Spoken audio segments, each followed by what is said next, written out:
आज की वीडियो में हम बात करेंगे जो बैटरियां होती हैं उनको चार्जिंग करने का टाइम और जो उनको चार्जिंग करंट होता है उसका कैलकुलेशन कैसे किया जाता है। अब बैटरी के चार्जिंग टाइम और चार्जिंग करंट की कैलकुलेशन की हमें जरूरत क्यों पड़ती है। तो हमारे पास कोई भी बैटरी है जो हम इस्तेमाल नहीं कर रहे हो या फिर कोई नई बैटरी हमने ली है अपने इस्तेमाल करने के लिए, तो उसको चार्ज करने के लिए हमें ये पता होना चाहिए कि इसका चार्जिंग करंट क्या है और इसको फुल चार्ज होने में कितना समय लगता है। अगर हमें ये पता नहीं होगा तो हम कोई भी चार्जर उसके साथ लगा के उसको चार्ज करने की सोचेंगे तो इसमें हमारे दो नुकसान हो सकते हैं। एक, या तो हमारी बैटरी खराब हो सकती है, दूसरा हमारा चार्जर खराब हो सकता है। तो इससे बचने के लिए आपको ये पता होना बहुत ही आवश्यक है कि जो हमारी बैटरी होती है उसका जो चार्जिंग टाइम है और चार्जिंग करंट है उसको कैसे कैलकुलेट किया जाता है। तो बैटरी के चार्जिंग करंट और चार्जिंग टाइम को कैसे कैलकुलेट किया जाता है इसको जानने के लिए हमारे इस वीडियो को शुरू से लेकर लास्ट तक देखते रहिए। तो इस वीडियो में हम एक आसान से फॉर्मूले की मदद से आपको बैटरी का चार्जिंग टाइम और चार्जिंग करंट निकालना सिखाएंगे।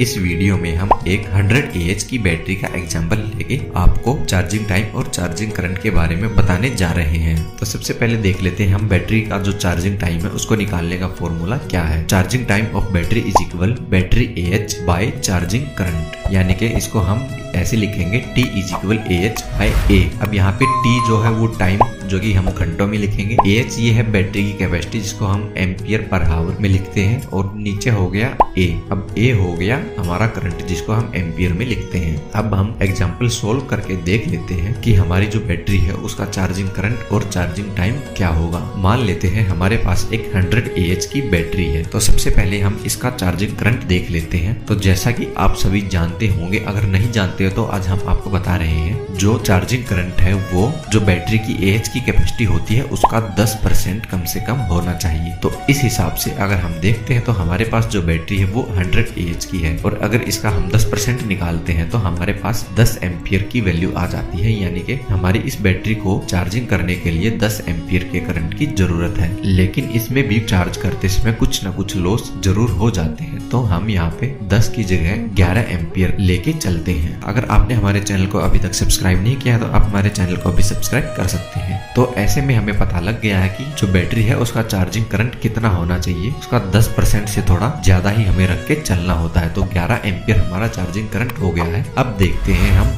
बैटरी का जो चार्जिंग टाइम है, यानी कि बैटरी को फुल चार्ज होने में कितना समय लगेगा, उसको कैसे निकालते हैं। तो हमारा जो चार्जिंग करंट है वो 11 एम्पियर यहाँ पे आ गया था। तो इस हिसाब से अब हम देखते हैं तो टोटल हमारी बैटरी की जो कैपेसिटी है वो है 100 एम्पियर, और जो हमारा चार्जिंग करंट था वो आया था 11 एम्पियर। तो 100 बाय 11, इस हिसाब से हमारा जो चार्जिंग टाइम आता है वो 9.09 हावर आता है, यानी कि लगभग 9 घंटे हमारी इस बैटरी को फुल चार्ज होने में लगेंगे। लेकिन ये एक आइडियल केस है, यानी कि ऐसा प्रैक्टिकल संभव नहीं है, क्योंकि जब बैटरी चार्ज होती है तो उसमें लगभग 40% तक के लॉस देखे गए हैं। तो इस हिसाब से हमें लगभग 40% अपनी बैटरी की कैपेसिटी है उसको एक्स्ट्रा करके चलना होगा, तब जाके हम हमारी बैटरी का सही चार्जिंग टाइम निकाल सकते हैं। तो चलिए आपको अब इसकी कैलकुलेशन दिखा देते हैं। तो सबसे पहले हम अपनी बैटरी की जो कैपेसिटी है उसका 40% निकालते हैं। जो हमारी बैटरी की कैपेसिटी है वो 100 AH है, और हम इस फॉर्मूले की मदद से यहाँ पे निकाल के देखते हैं तो 40 AH हमारी बैटरी की कैपेसिटी आ गई है। तो इस हिसाब से हमारी बैटरी पहले थी 100 AH प्लस 40 हमें एक्स्ट्रा करना है। तो इस हिसाब से हम हमारी बैटरी की कैपेसिटी को 140 AH की मान के चलेंगे। तो अब हम कैलकुलेशन करके देखते हैं कि हमारी बैटरी को चार्ज होने में कितना समय लगेगा।